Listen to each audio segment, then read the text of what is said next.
Salut Nadia, Salut. comment ça va? Bah écoute, ça va pas mal. Et toi? Écoute, ça va très bien Nadia, comme tous les entretiens à distance. Je te pose d'emblée la première question qui est peut-être la plus fondamentale. Quel temps fait-il à Poissy en ce début du mois d'octobre? Eh bien aujourd'hui, il fait un peu gris. Nous avons eu un magnifique temps toute la semaine. Et là, ça commence à se dégrader un petit peu. Eh oui, nous arrivons à l'automne. Alors Nadia, est-ce que tu peux te présenter en quelques mots et puis après on va rentrer évidemment dans ton parcours de dire comme les auditrices et auditeurs sont tout oui. Eh bien, je suis Nadia Bar-Alves, j'ai 48 ans, maman de 2 belles petites plantes et je suis passionnée de communication depuis, j'arrive pas à me souvenir depuis quand, mais disons que c'est quelque chose qui m'anime au quotidien, aussi bien du point de vue professionnel que personnel. Et je suis également très engagée en faveur de la diversité et l'inclusion, mais aussi de la transition écologique. Merci à toi Nadia pour cet engagement. On va évidemment en reparler, mais on va dire les choses aussi très clairement. Tu es aujourd'hui une DIRCOM en transition, à la recherche d'un nouveau défi. Je me trompe? Non, non, pas du tout. Je suis effectivement, en transition, comme on aime le dire, actuellement, et à la recherche d'un nouveau défi. Mon objectif, ce serait de trouver, un organisme, à qui je pourrais apporter, toute mon expertise, mais également, tout mon punch et ma créativité puisque je pense et je suis même certaine que c'est ce qui me caractérise. Alors, des DIRCOM créatifs et stratèges, ça fait du bien d'entendre ça. Mais alors, justement, je reviens maintenant sur ton parcours. On va commencer par ce qui t'animait dernièrement. Tu as été DIRCOM pendant plus de 5 ans dans un groupe d'éducation. Alors, le terme éducation fait très américain, c'est education. C'était un groupe d'école. Est-ce que tu peux, s'il te plaît, nous en parler? Parce que tu es passé en agence. Avant, tu étais dans quelque chose qui n'a strictement rien à voir avec les écoles, à savoir que tu étais dans la santé, qui plus est pour une structure publique. Est-ce que tu peux nous expliquer comment tu es arrivé à l'éducation et puis tes grandes missions que tu as eues et tes principaux défis relevés lorsque tu étais DIRCOM chez, entre autres, AD Éducation et ensuite 3IS Éducation. Mais bref, je mettais et parle-nous de cette DIRCOM que tu resteras jusqu'à ton dernier souffle, Nadia. Bien, disons que c'était une succession de rencontres. C'est vrai qu'après être passée, dans le secteur de la santé, aussi bien en labo qu'en institution, publique, j'avais ce besoin et cette envie d'aller voir un peu de l'autre côté du miroir et de voir comment cela se passait en agence, puisque j'avais des relations au quotidien avec plusieurs agences avec qui je collaborais. Et donc, j'atterris, en agence santé forcément parce que, c'est un peu l'expertise que j'ai acquise au fil des nombreuses années, dans les labos et dans la santé publique.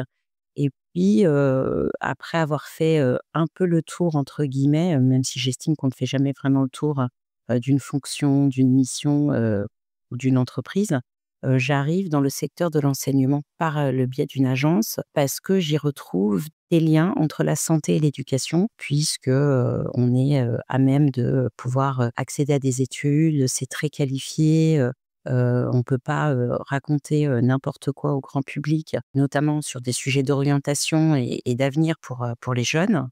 Et de là, j'arrive effectivement dans un groupe d'enseignement supérieur privé puisque un des clients de cette agence, me contacte pour me proposer un poste en relations presse, relations publiques et communication. Donc c'est assez linéaire en fait, ça se fait assez naturellement. Et au sein du groupe AD Éducation, j'ai la possibilité d'évoluer puisqu'au départ, je suis plutôt responsable, des relations presse et des relations publiques. Et au fur et à mesure que le groupe, s'agrandit, grossit, je prends de plus en plus de missions. En fait, ça fonctionne un peu comme une start-up, donc il y a quasiment tout à construire en termes de communication, ce qui est, vraiment un challenge, qui me va bien puisque j'ai envie d'aller de l'avant et d'accompagner la transformation du groupe. Et donc, de relations presse à relations publiques, partenariat, je passe également à communication, plus corporate, institutionnelle, externe, mais également, la mise en place de la communication interne au sein de cet, organisme, à destination des collaborateurs puisque, groupe qui grossit égale également, beaucoup de nouveaux collaborateurs qui arrivent. Et donc il faut, commencer à construire une culture d'entreprise pour avoir l'adhésion également, des collaborateurs qui œuvrent au quotidien pour les missions de ce groupe. Justement, ce groupe qui s'appelle à l'époque AD Éducation, on connaît toutes et tous, nous qui sommes dans la communication, l'une des écoles, puisque c'est l'école de communication visuelle, le CV, c'est bien ça? Oui, tout à fait. D'ailleurs, c'est par le CV que j'arrive au sein du groupe AD Éducation. À l'époque, quand tu te fais débaucher, tu es dans quelle agence de com? Je suis chez Havas, pôle influence et corporate. Parle-nous de cette expérience parce qu'elle n'a pas duré très longtemps, elle a duré 1 an et demi. C'est une expérience évidemment qui est extrêmement forte. Tu n'es pas arrivé en tant que junior, bien au contraire. Alors, tu n'étais pas du tout senior, que tout le monde se rassure. Mais tu arrives à 35 ans passés, tu es déjà maman, et là, tu rentres, non pas dans un rouleau compresseur, parce que ces grandes agences, elles sont absolument stimulantes et absolument géniales. Moi, j'ai fait Publicis, toi, tu as fait Havas.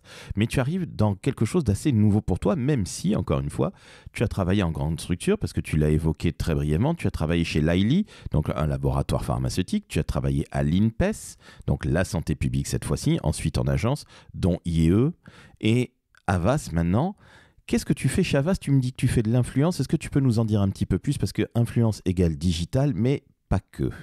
Oui, effectivement, pas que. En fait, au sein d'Havas, je travaille dans l'équipe Carrefour France et également pour le compte de McDonald's France. C'est vrai que j'arrive à un certain âge, entre guillemets, puisque mes collaborateurs ont tous en dessous de 30 ans. Et effectivement, je suis maman. Déjà, j'ai mon deuxième enfant qui est vraiment très, très jeune, hein. Elle a à peu près 3 mois. Et disons que c'est une expérience qui m'a marquée parce qu'en fait, elle m'apporte rigueur, beaucoup de process. Il y a aussi beaucoup d'échanges, avec, les uns et les autres, sur la façon de travailler, de réaliser, les missions auxquelles on doit répondre au quotidien pour, ces grands groupes qui sont quand même des groupes assez exigeants en termes de communication. Il faut une communication bien maîtrisée. Après moi, j'arrive, à 35 ans passés, proche de la quarantaine. C'est vrai que moi, dans mon esprit, je me dis que j'ai déjà réalisé un beau parcours. Arriver chez Havas, pour moi, c'est vraiment, le sacro-saint. Donc je suis très, très excitée à l'idée de pouvoir, collaborer, avec toutes ces têtes pensantes, tous ces «jus de cerveau» entre guillemets, qui sont très connus, dans plusieurs, secteurs. Mais j'ai aussi ce côté, maman où, j'ai d'autres priorités que celles des plus jeunes. Je suis déjà dans un esprit où je me dis: j'ai soif, d'évoluer». Je suis très curieuse, j'ai vraiment envie d'apprendre, puisqu'en fait, c'est ce qui guide, mon parcours, hein, tout au long de ma carrière. C'est vraiment le fait de me remettre en question systématiquement et de pouvoir apprendre, et avoir de nouvelles compétences. Et sur la question de l'influence, bah, disons que c'est un peu 360 en fait. Effectivement, il y a du digital, mais il y a aussi énormément de relationnel, de relations publiques, de relations avec des institutionnels, et ça ouvre un pan de la communication qui jusqu'alors, même si je l'avais déjà, vécu au sein de l'INPES, parce que c'est quand même une structure qui d'ailleurs, entre-temps est devenue santé publique, qui travaille énormément avec, le ministère de la santé, la direction générale de la santé. Donc on a déjà des connexions avec tout ce qui touche aux politiques. Mais c'est vrai que du côté de l'influence chez Havas, ça devient un horizon nouveau pour moi puisque, il y a d'autres enjeux qui rentrent en ligne de compte et je m'éclate. Alors je reste pas longtemps parce que je suis, débauchée, comme tu viens de le dire, par, le CV. Que le CV, c'est un client que j'ai eu dans une agence, spécialisée en éducation, en enseignement supérieur, que j'ai une affection particulière pour cette école parce que les talents créatifs que j'y rencontre, me touchent profondément. Et donc le challenge est grand, la marque est belle, et j'ai absolument envie d'aller les rejoindre. Tu as finalement un parcours assez étonnant parce que tu passes d'abord chez l'annonceur, tu vas ensuite en agence, en général on fait l'inverse, et tu retournes chez l'annonceur puisque tu es comme tous les gens qui sont doués en agence, tu te fais débaucher. Et justement quand tu arrives dans ce monde de l'éducation, tu le connaissais au travers d'une agence où tu avais travaillé qui s'appelle Noir sur Blanc, qui était spécialisée dans le monde de l'éducation, je t'avoue que je ne la connaissais absolument pas. Qu'est-ce que tu te dis quand tu arrives à l'ECV, à la communication? Quand j'arrive à l'ECV, à la communication, je me dis que c'est une, superbe, école, qui existe quand même depuis pas mal d'années, hein, qui est très connue dans le secteur des agences parce qu'il y a beaucoup d'anciens d'alumni, qui sont devenus, directeurs, directrices artistiques, mais pas que. Et je me dis que mon objectif, ça va être autant de faire rayonner, la marque et de montrer le sérieux et la qualité des formations qui sont proposées, mais également d'axer la communication par le prisme de la preuve. et donc de montrer ce que font les étudiants au quotidien, de valoriser leurs travaux, parce qu'on ne va pas se mentir, ces étudiants s'engagent quand même sur des parcours assez longs de formation. Ils ont des objectifs d'employabilité et aussi bien en communication, mais qu'en partenariat. Mon idée est de me dire, là, si j'arrive à décrocher des partenariats canons sur lesquels ils vont pouvoir vraiment travailler, œuvrer et ensuite se constituer des books qui vont leur permettre de pouvoir s'insérer assez rapidement du côté professionnel, j'aurai tout gagné. Après, c'est vrai que je suis accompagnée d'une équipe. On travaille avec aussi bien le marketing, les admissions, la pédagogie.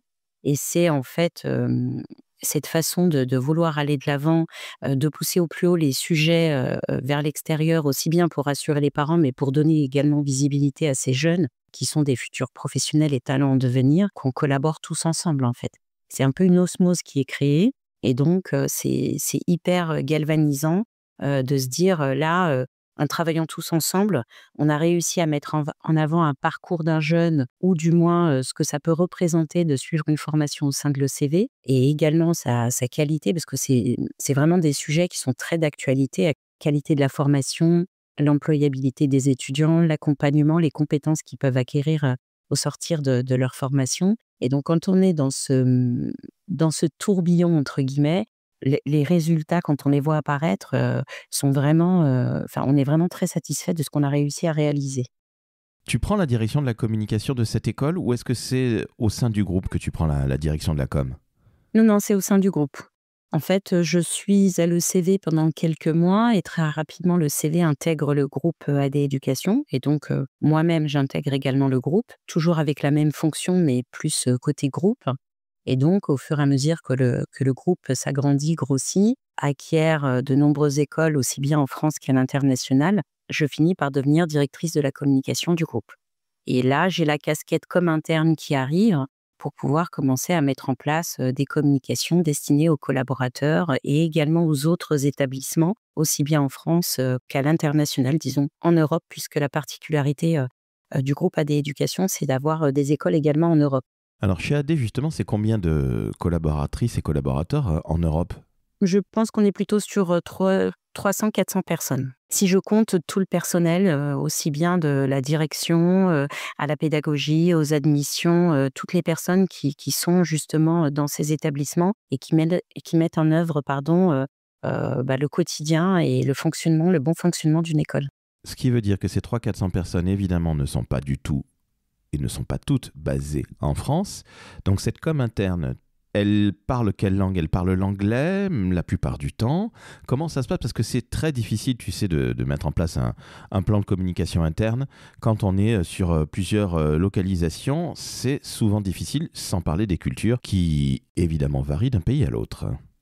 Alors elle parle l'anglais, effectivement. Dans un premier temps, on est plutôt sur, de la communication interne, qui vise à faire rayonner ce qui se passe aussi bien en France qu'à l'international, puisque même si le groupe a des écoles implantées en France et des écoles implantées dans plusieurs pays en Europe, il y a quand même des directions qui sont, mises en place aussi bien en France que dans les pays, type Espagne, Angleterre et donc les petits copains, si je peux appeler ça comme ça, ne savent pas forcément ce qui se passe en France ou en France, on ne sait pas forcément ce qui se passe en Espagne ou en Italie. Donc l'objectif, c'est de mettre en avant justement toutes les actions, aussi bien les nouvelles formations, les workshops, concours gagnés, les prix remportés et de créer des newsletters où, il y a un focus, sur, plusieurs écoles, en fonction de l'actualité et cette newsletter, elle est diffusée mensuellement, et elle est à la fois en français et à la fois en anglais pour les collaborateurs du groupe.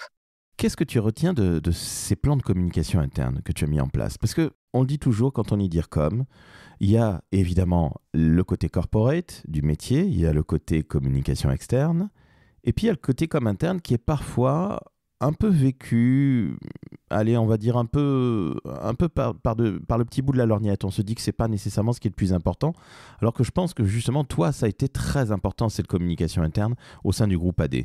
Pour moi, c'est essentiel parce que bon là, dans ce cas-là, comme je te l'ai expliqué, le groupe grossissait énormément et beaucoup de personnes arrivaient et n'avaient pas, cette culture, entre guillemets qui était passée. Mais je trouve que c'est essentiel parce que c'est ce qui permet aussi au quotidien, de pouvoir t'inscrire dans un environnement où tu te sens à l'aise, où tu comprends aussi quels sont les enjeux du groupe.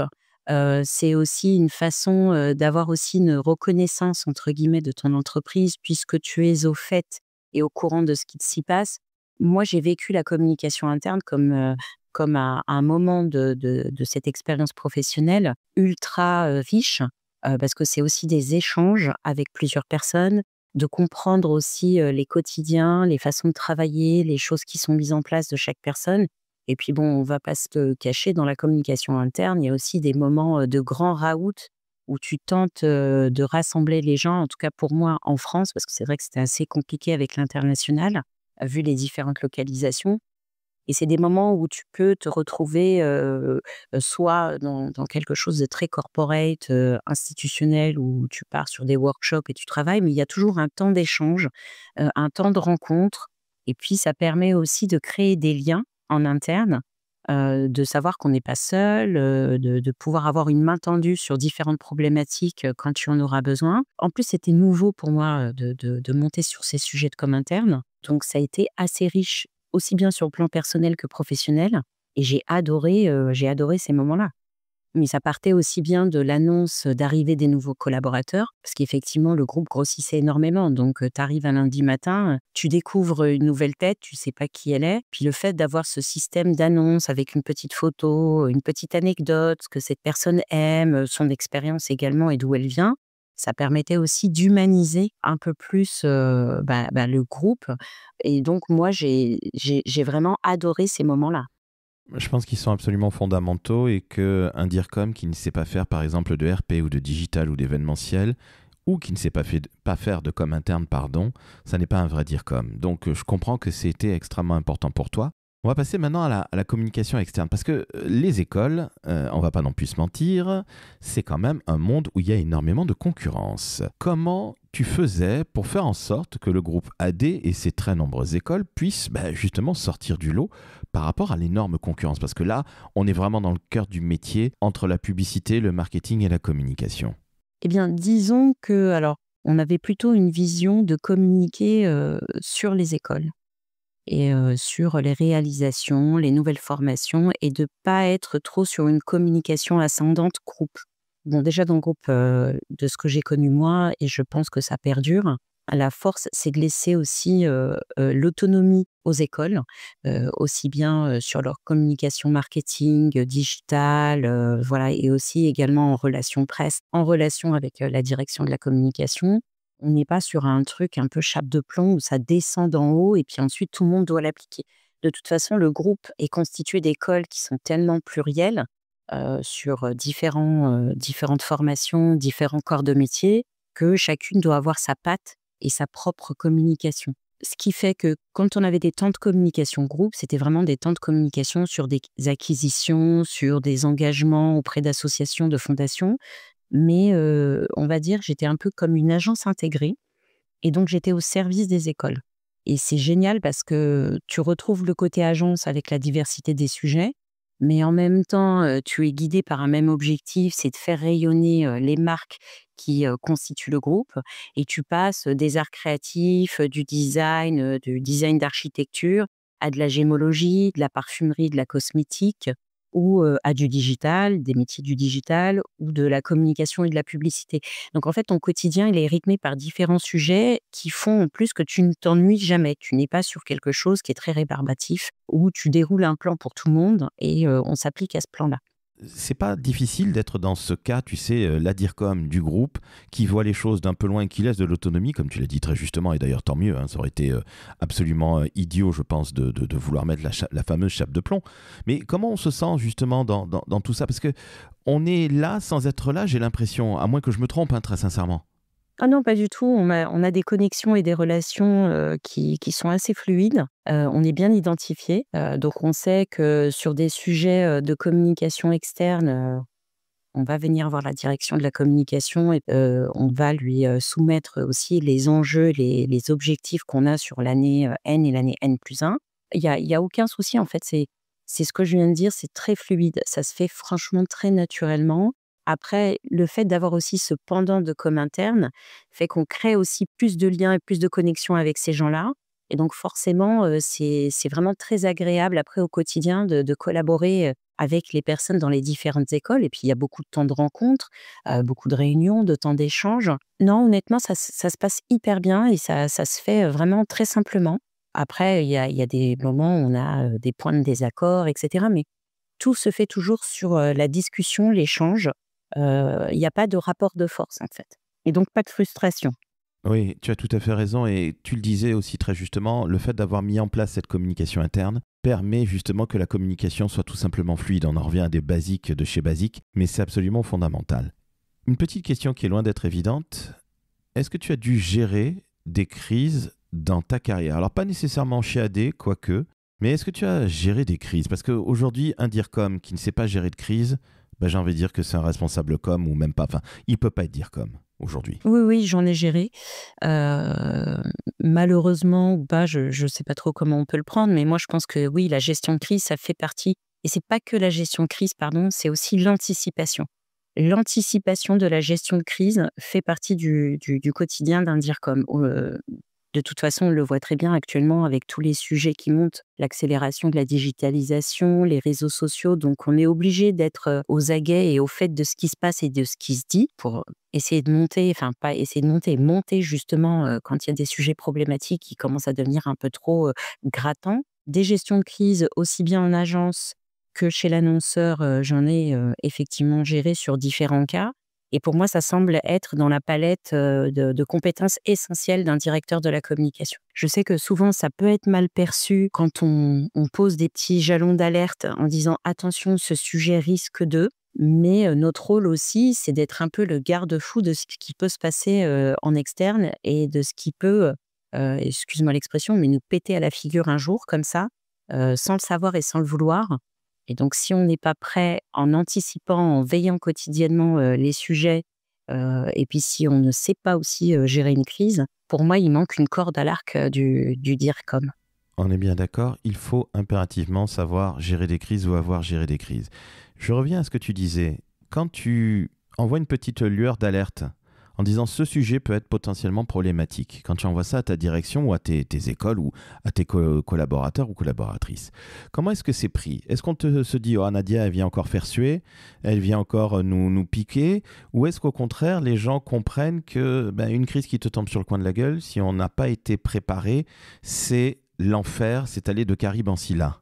Bah, en fait, tout va dépendre du sujet. C'est vrai que nous, en tant que communicants, on est quand même censés avoir une perception des choses, un peu plus différente que celle des directions, que ce soit, en entreprise, en agence.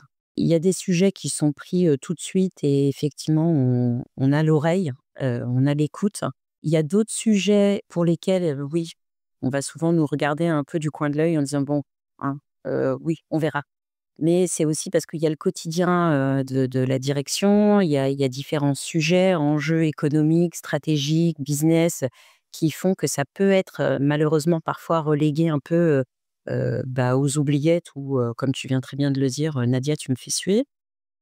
Mais, le rôle aussi du DIRCOM, au-delà d'alerter, c'est aussi de se mettre en veille et de pouvoir, au moment voulu, constituer des éléments assez conséquents, assez parlants pour pas se retrouver dans cette position.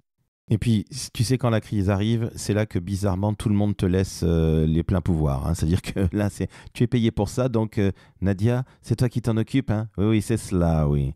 Oui, et puis c'est une question d'éducation aussi, parce que même quand la crise est là, parfois, de pouvoir, proposer, des actions, monter un comité crise et cetera, c'est assez, délicat et compliqué parce que tu es toujours confronté aussi à l'émotionnel, parce que ça touche aussi, les personnes et donc c'est vrai que là, il y a tout un côté aussi, éducation, explication qui doit être, de mise. Tu peux pas arriver comme ça en disant: «Bon là les gars, on est en gestion de crise, ça part dans tous les sens. Il faut que toi, tu fasses ci, tu fasses ça, on se réunit et cetera». Il faut vraiment passer par une étape d'explication, d'éducation, pour que les gens puissent aussi se sentir impliqués et comprennent, quels vont être les enjeux pour la direction de la communication dans l'heure, les semaines, les mois à venir.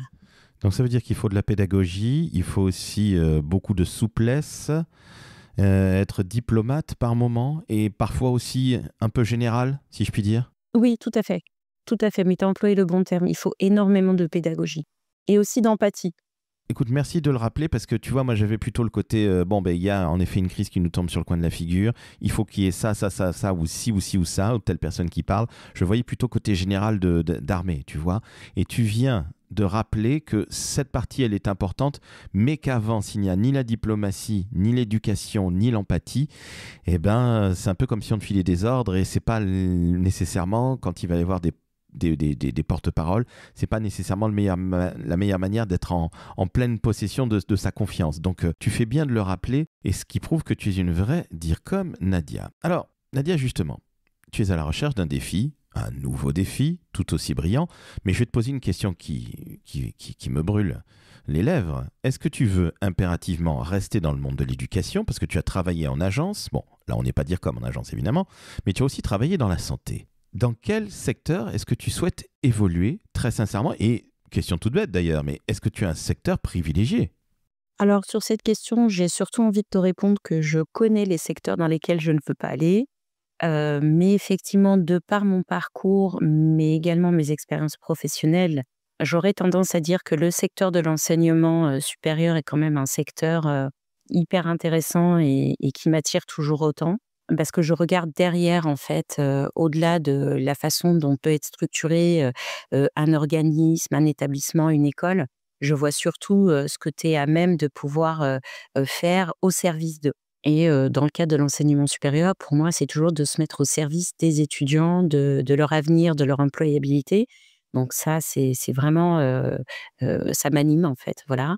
Après, il est vrai que sur la santé, vu que je suis passée, quelques années au sein de l'INPES, ex-Santé publique, le fait de délivrer des messages, à la population, au grand public, sur des risques encourus, en santé, ou sur des crises sanitaires, tu as un peu l'impression quand tu rentres chez toi que, tu as réalisé quelque chose d'assez grand parce que, tu as prêché, la bonne parole, sur les risques que tu peux encourir, pour ta santé et donc les risques de santé, c'est quand même assez important surtout à l'époque, où on vit et puis je suis aussi attirée par tout ce qui est, transition, transformation, transition écologique parce que là, je pense qu'on n'est plus à l'heure de l'alerte et de dire que la planète, brûle. La planète est déjà en train de brûler et puis tout ce qui va concerner, la diversité et l'inclusion parce que, je pense qu'on vit dans une société où on pourrait faire encore plus sur ces sujets, ne pas être sur le simple bullshit, diversité-inclusion qu'on peut trouver dans certaines boîtes, et puis sur les sujets de transition écologique, se développer un plan d'RSE pour faire comme les copains, je pense qu'il faudrait qu'on aille plus loin sur ces sujets-là. Et donc c'est vraiment des secteurs dans lesquels, personnellement, j'aimerais m'engager et m'investir. Je rebondis sur ce que tu dis, Nadia. Tu parles de transition écologique. Nous sommes en pleine période, je ne sais même pas comment qualifier la période que nous vivons. Il n'y a qu'à voir tous les étés à quel point c'est l'enfer dans notre beau pays qu'est la France.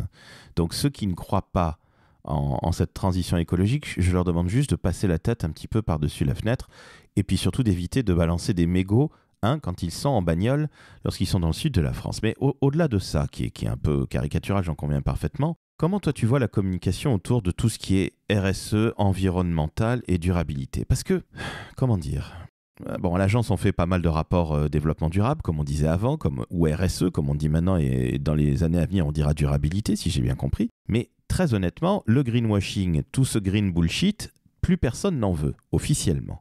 Sauf que la réalité du sport, c'est que très souvent, quand tu regardes ces documents que l'on fait, ou que font d'autres agences, ou que produisent d'autres grandes marques, c'est quand même d'un pénible hallucinant. Ça sent le bullshit sur les 100 pages à 2 balles. Le site qui a été diligenté à cet effet n'a aucune espèce d'intérêt. Nadia, quelle est ta vista de la chose, de la communication sur tout ce qui touche, allez, on va dire les choses clairement, à la RSE et l'environnemental? C'est vrai que nous, en tant que communicants, on a quand même un méga enjeu, qui arrive là et qui est déjà en place, hein, sur tout ce qui va concerner la sobriété, éditoriale, mais pas que.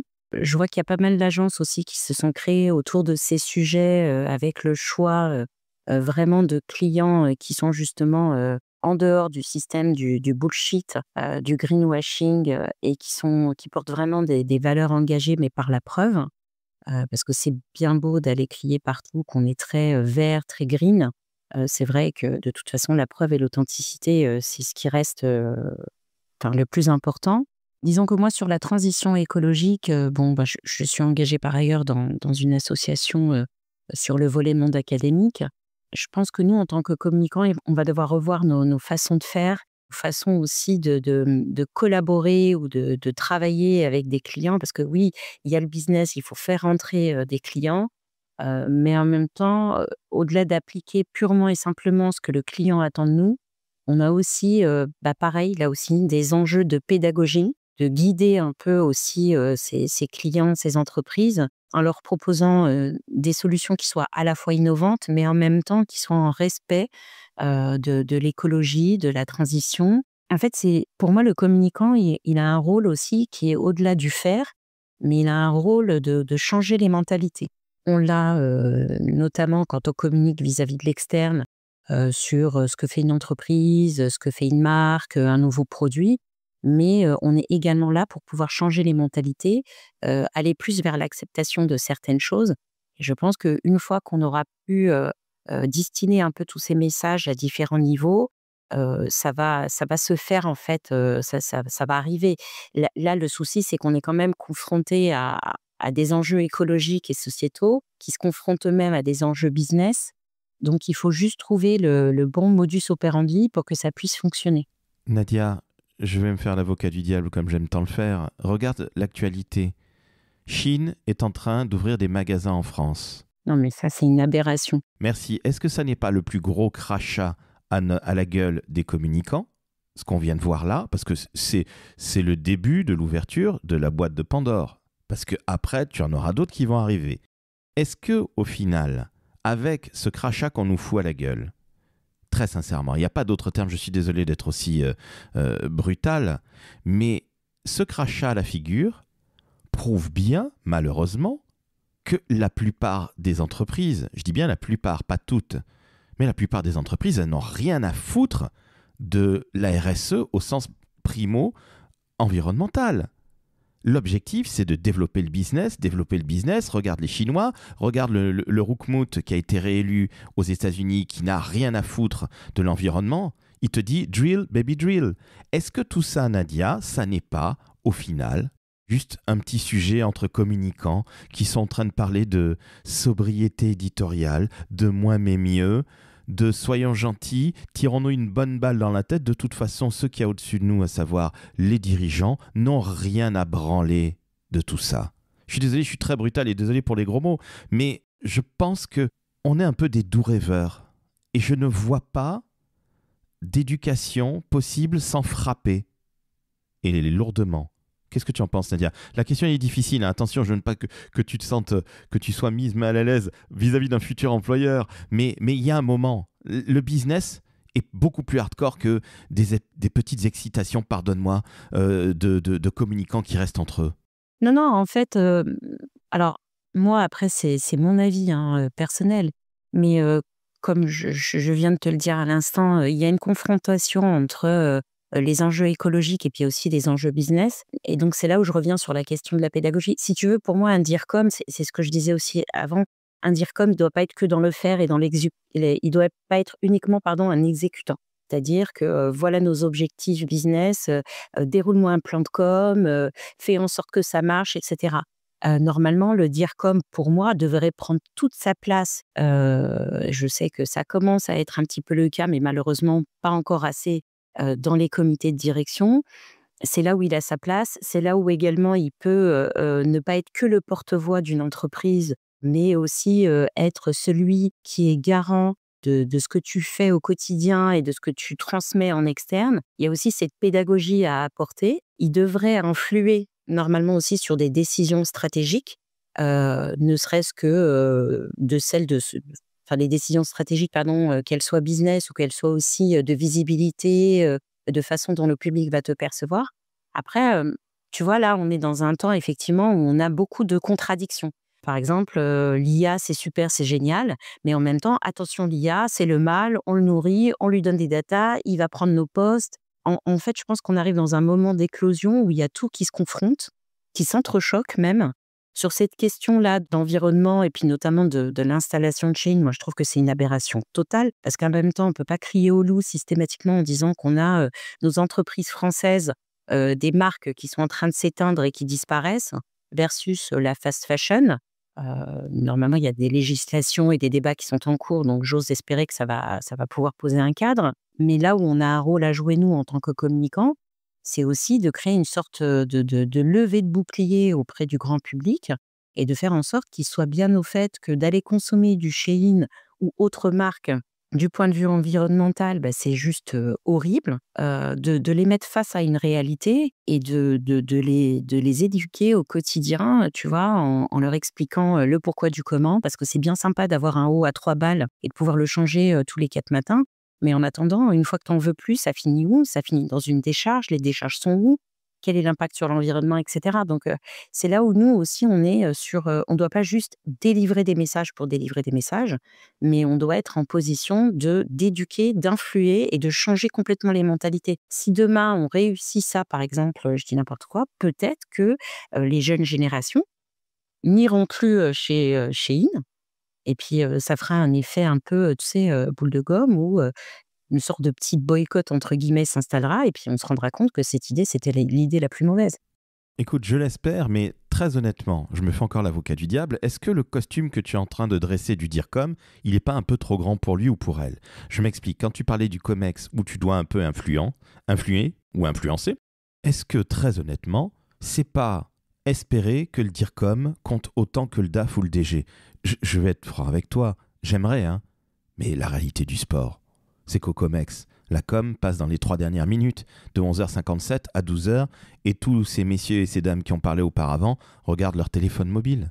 Oui, mais tu vois, c'est là où moi, je sais pas comment l'expliquer, c'est un peu un vœu pieux, en fait. Est-ce qu'il sera aussi influent qu'un DAF? Je ne suis pas certaine.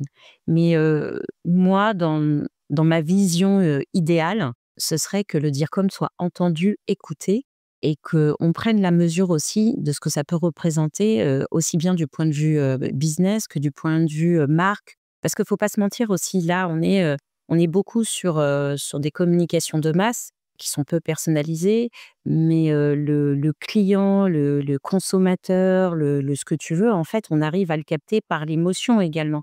Et donc si on arrive un peu à influer au sein des comex sur des visions stratégiques où là, on peut peut-être dire: «Attention, on risque de perdre tant de parts de marché» ou on risque d'avoir une visibilité négative vis-à-vis de nos consommateurs, et vis-à-vis des nouveaux qu'on pourrait capter. Je sais pas, peut-être que oui, peut-être que je suis trop idéaliste, mais je tends enfin, si tu veux, dans mon idée, moi, j'aimerais bien que justement le DIRCOM prenne sa place et qu'il soit écouté et également, oui, écouté tout simplement, en fait. Déjà, si on pouvait être écouté, ce serait pas mal. En somme, tu es en train de me dire que le DIRCOM, ça doit être un dirigeant. C'est pas un décideur, on est tous décideurs, hein. On en prend des tonnes et des tonnes de décisions chaque journée et dans nos vies. Mais ça doit être un véritable dirigeant. C'est-à-dire que c'est quelqu'un qui doit parfois taper du poing sur la table, qui doit faire épreuve de pédagogie. Mais tu vois, je suis toujours surpris qu'en 2025, des DIRCOM comme toi me disent ça. On aimerait être écouté. Comment se fait-il qu'en 2025 et dans les années à venir, la communication soit toujours plus ou moins considérée, et je dirais plus ces temps-ci en période de crise, comment se fait-il qu'on soit un peu et toujours considérés comme des saltimbanques corporate qui font des événementiels sympas et un effet waouh sur l'affiche? Comment ça se fait, bordel? Moi, je pense que c'est parce qu'on touche pas à proprement parler au business. Si tu veux, ce qu'on fait et ce qu'on réalise au quotidien n'est pas palpable. Alors, il y a ce système de ROI, et cetera. Bon, OK, super. Mais en fait, on n'est pas vraiment, sur, des chiffres. Par exemple, je sais pas, alors peut-être que certains dire comme y arrivent, mais en tout cas, moi, dans le secteur de l'éducation, impossible pour moi de dire: «Bah, regarde tout ce que j'ai réalisé aujourd'hui, bah, ça me fait tant de chiffre d'affaires». Donc en fait, tant qu'on n'est pas sur des enjeux économiques, de chiffre d'affaires et cetera, c'est vrai que, ben, on est un peu regardé, comme étant effectivement, comme tu viens de le dire très bien, pardon, le ou la saltimbanque, de l'équipe. Et c'est aussi peut-être à cause de ça qu'on a du mal aussi à prendre, sa place, entre guillemets, sur des décisions stratégiques majeures, hormis quand il faut décliner et réaliser et construire un plan de communication. Moi, je pense que tout a trait avec, justement le business et l'économie parce que nous, ce qu'on met en œuvre et ce qu'on met en place au quotidien ou sur des mois, des semaines, enfin parce que c'est hyper long, C'est des choses qui vont impacter l'entreprise, impacter le business, mais vraiment sur le long cours. Et malheureusement, c'est ce que je disais, c'est pas palpable en fait. On peut pas arriver avec un tableau croisé dynamique, comme le ferait un directeur commercial ou un directeur du développement. Nous, on arrive juste avec, voilà, on a réalisé telles actions, telle campagne, ça a bien fonctionné, voici les chiffres, voici combien de personnes on a réussi à toucher, voici l'opinion, on a des mesures d'opinion et cetera. Mais on n'est pas vraiment, sur le business chiffrable et donc c'est ce qui peut au quotidien, mettre à mal un peu, la fonction de direction de communication ou la direction de communication, versus une direction commerciale, ou même une direction marketing. Parce que la direction marketing, elle, pour le coup, elle a vraiment, du chiffrable. Elle est capable de dire: «J'ai engagé tant de budget et voilà ce que ça nous a rapporté comme client, en clics, en CTA, en machin» et cetera. Tu vois? Donc je pense que c'est ce qui, malheureusement fait qu'aujourd'hui on est un peu, les cordonniers les plus mal chaussés. Ce qui veut dire que le meilleur pendant à ce défaut de notre métier, c'est tout simplement la personnalité. Oui, tout à fait. De toute façon, c'est quelque chose qu'on pourra jamais nous retirer et puis on est quand même dans des fonctions, on est très dans le relationnel et dans l'humain et ça ça existe dans d'autres corps de métier, mais c'est vrai que c'est le propre aussi de la communication. Au-delà de tout ce qui peut, relever à la stratégie, au déploiement et cetera, notre force aussi, c'est vraiment, notre personnalité, notre capacité d'écoute, de pouvoir analyser et puis aussi, c'est d'être là, et de pouvoir avoir un peu une vision, «au-dessus» entre guillemets, qui nous permet d'appréhender au mieux les sujets. Ah, c'est vraiment quelque chose qui relève de notre personnalité. Oui, je suis totalement en phase avec ça. Nadia, on arrive à la fin de notre entretien. Quel message tu voudrais faire passer à ton futur employeur? J'aimerais faire passer comme message à mon futur employeur que s'il recherche quelqu'un de dynamique, de curieux, d'investi et qui a envie de pousser les sujets de communication aussi bien internes qu'externes au plus haut, je suis la bonne personne. Voilà, tout simplement parce que j'ai quand même plus de 20 ans d'expérience dans différents secteurs, sur différents postes, que j'estime que même si on a un certain âge, ça ne veut pas dire que la carrière s'arrête, qu'on est capable de travailler aussi bien avec les nouvelles générations que les anciennes et qu'on est aussi capable de suivre le train de l'innovation technologique et de répondre, à tous les enjeux, qu'une entreprise pourrait avoir à l'heure actuelle. Notre force en fait, et ma force notamment, c'est le fait justement d'avoir pu aussi bien passer du côté santé, éducation, enseignement supérieur, grande distribution, sur différentes problématiques, mais aussi d'avoir aussi pu travailler aussi bien en agence que chez l'annonceur. Ce qui fait que là, aujourd'hui, moi, je suis, totalement, en capacité de m'adapter, à différents environnements et j'ai aussi, soif d'apporter mes connaissances, une envie aussi de collaborer, avec, une équipe que je pourrais, accompagner, tirer vers le haut et aussi, leur permettre de grandir du point de vue, professionnel et puis aussi une envie de pouvoir m'intégrer pleinement, que ce soit dans une organisation, une institution, une entreprise, pour un projet commun. Donc là, je suis, très motivée de pouvoir, retrouver assez rapidement, un nouveau challenge et un nouveau poste et je pense que, les différentes expériences que j'ai eues et les différentes compétences que j'ai pu avoir aussi au sein de ces différentes, entreprises font également ma force. Eh bien écoute, merci à toi Nadia. On va se quitter sur ces derniers mots extrêmement forts. Je suis absolument certain que les employeurs potentiels qui vont t'écouter vont te contacter et c'est vraiment tout le mal que je te souhaite. Sincèrement, je te remercie parce que tu as été une très très bonne ambassadrice de la DIRCOMI, si je puis dire. Je te remercie à toi, Laurent, pour le temps accordé et j'ai été ravie, de pouvoir échanger avec toi, aujourd'hui. Eh bien, plaisir partagé et rappelons-le Nadia, tu es disponible en région Île-de-France et à Paris. Tout à fait. Et ce, le plus vite possible. Donc, chères auditrices, chers auditeurs, si vous êtes un employeur potentiel de Nadia, vous la contactez. Je vais mettre évidemment son lien LinkedIn pour que vous puissiez tout simplement faire affaire avec elle, si je puis dire, et l'employer. Vous avez compris, vous avez une vraie DIRCOM. Hein, c'est pas une DIRCOM qui se la joue chez la plus grande, la plus belle, la plus forte. Nadia, elle bosse. Hein, elle a des convictions, vous l'avez bien compris, mais Nadia, elle travaille et c'est une vraie DIRCOM d'aujourd'hui, de 2025. Donc allez-y, allez-y, allez-y si vous avez besoin de quelqu'un de haut niveau, hein, pas une DIRCOM qui fait du secrétariat et qui fait Photoshop et Canva, en vous remerciant par avance. Donc, chères auditrices, chers auditeurs, vous mettez 5 étoiles sur Apple, 5 étoiles sur Spotify et bien évidemment, vous vous abonnez au meilleur podcast sur la communication, qui est le décodeur de la com. Tu auras remarqué, Nadia, ma modestie absolument incroyable vis-à-vis du décodeur. C'est génial, mais j'ai surtout entendu les oiseaux aussi. Oui, c'est formidable. Une corneille ou je sais pas, donc j'ai failli éclater de rire. Voilà, exactement. Donc vous avez compris, chers auditrices, auditeurs, que je suis non loin des corbeaux, donc je ne vous dirai pas où je suis à Paris. Mon Dieu, la vie est difficile. Ciao, ciao.